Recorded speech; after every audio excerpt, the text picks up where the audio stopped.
Yo, Darius Britt here, and today is all about the 5 qualities of a good filmmaker. So making a film is tough enough as it is, and making a good film is even tougher. Good filmmakers tend to make good films, and here are the common qualities that good filmmakers tend to have. So in my experience, the biggest thing that separates filmmakers that make exceptional work from those that make mediocre or average work is how critical they are of their work. The filmmaker who is relentlessly scrutinizing their work and constantly asking the question, is this good enough? Constantly looking for feedback and ways to improve is going to make far better work than the person who is not as critical of their work. Being critical of your work sometimes means cutting that scene that you love so much because it is slowing the pacing of your film down, or showing your movie to one more person for feedback even though you are sick to death of editing your film. Being critical of your work means rewriting your script for the 12th time even though you are sick and tired of rewriting it because you have found one more way to make it even better. The one downside of being hypercritical about your work is that you are never really satisfied with your work. When you watch most behind the scenes or interviews by, filmmakers whom most of us would agree are fairly successful or, legendary in some instances,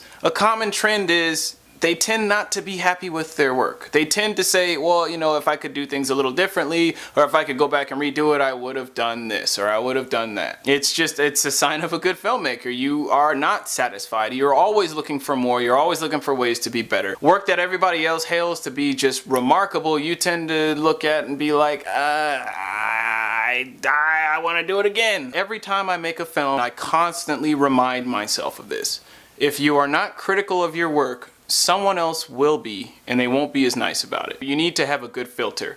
When you set out to make a film, everyone has a vision of the film that they want to make, and that vision is bombarded by other people's questions, suggestions, and opinions. Having a good filter means being able to recognize and listen to the suggestions that will help you tell the story that you're trying to tell, and knowing when and how to disregard the suggestions that are not. This comes with experience. When you're a new filmmaker, you tend to listen to everybody who will talk to you because you just want to soak up knowledge and learn everything that you can, and you start listening to all your mentors, and sometimes they may suggest things to you that actually hurt your film. It seems like everyone around you has a suggestion about what they think that you should do that will help your film be better, and it is so easy to get caught up in appeasing others that you lose sight of your own vision. You've absolutely got to be confident in the story that you are trying to tell, because that will help you recognize the suggestions that will help you and the suggestions that won't. Having good communication skills are essential. It's hard to communicate and tell people what you want and what you're looking for if you don't have the vocabulary to articulate it. You need to have a good idea of what your crew members do and how they do it. This means having at least a little bit of knowledge of every job. The more you know, the better. If you've got a lot of experience from set and you can actually do every job, then great, you'll have no problem articulating what you're looking for. Good filmmakers tend to be really good collaborators. Filmmaking is a team sport. Everyone is working together to make the same movie, usually. You can't know everything and you can't do everything. That said, trust your crew. Let them do what you hired them to do. Listen to them.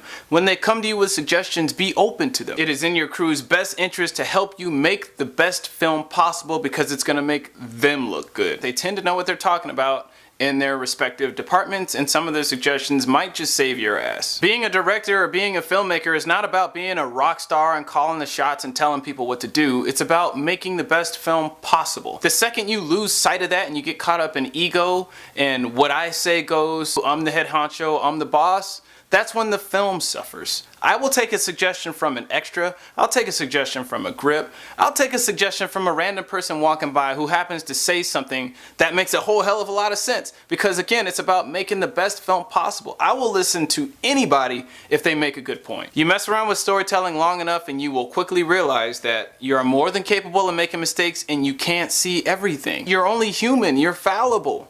So being open to other people's opinions and perspectives is not a sign of weakness, it's actually really, really smart. I'm not saying you have to take every suggestion thrown to you. I'm just saying keep an open mind and remember that it's about making the best film possible. If you want to be good, you've got to be driven. There are so many skills to learn in filmmaking that if you think about it too long, it will make your head explode. If you want to be an independent filmmaker, which is, you've got to make a product and get it out into the world to show people that you're marketable and that you actually know how to tell a story. When you're first starting out, you've got to establish yourself, and usually that means you've got to do a lot with a little, which means you do a project for dirt cheap.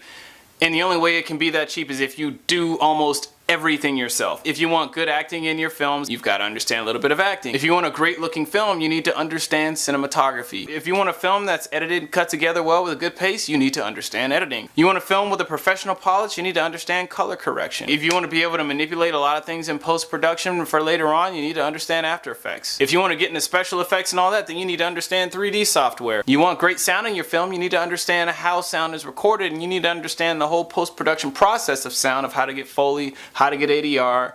There are so many skill sets to learn, it's ridiculous. But you've got to be competent in almost all of these areas, because either one, you may be having to do all of these things yourself when you're starting out, or two, if you're fortunate enough to have money to hire people to do these things for you, you at least want to have a good understanding of how they do their jobs in order to tell them what to do and what you're looking for. Because if you have no clue how they do what they do, then you're completely at their mercy, and that is not a good feeling, to not know how someone does a crucial job and you have no way of directing them to get what you want. You don't even have a common way of talking to them. Filmmaking can be really tough, really stressful, and really freaking frustrating, and you've got to love it even when you hate it. When you're first starting out, you're going to get a lot of rejections, a lot of no's, a lot of people who, when they hear your ideas, they just kind of have a, that's cute, you know, you want to make movies, that's cute. But you have to be able to push past that and say, you know what, I'm taking it seriously, this is what I want to do, I'm going to jump out there, I'm going to do it, whether you get it or not. Be prepared for people to just not really accept it well, and sometimes you may find that you're the only one who believes in you, and that's all you really need. Just get out there and make it happen. Do it!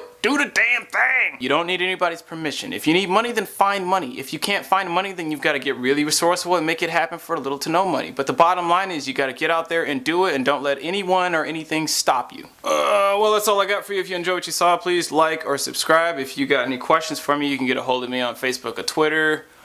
Bam, there's some links, and you can drop some comments down in the comment section below. And yeah,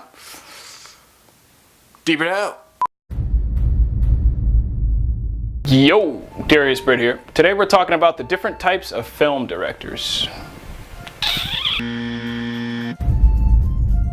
Now this is just an observation, this isn't scientifically proven, this isn't a category system recognized by the film industry or anything, but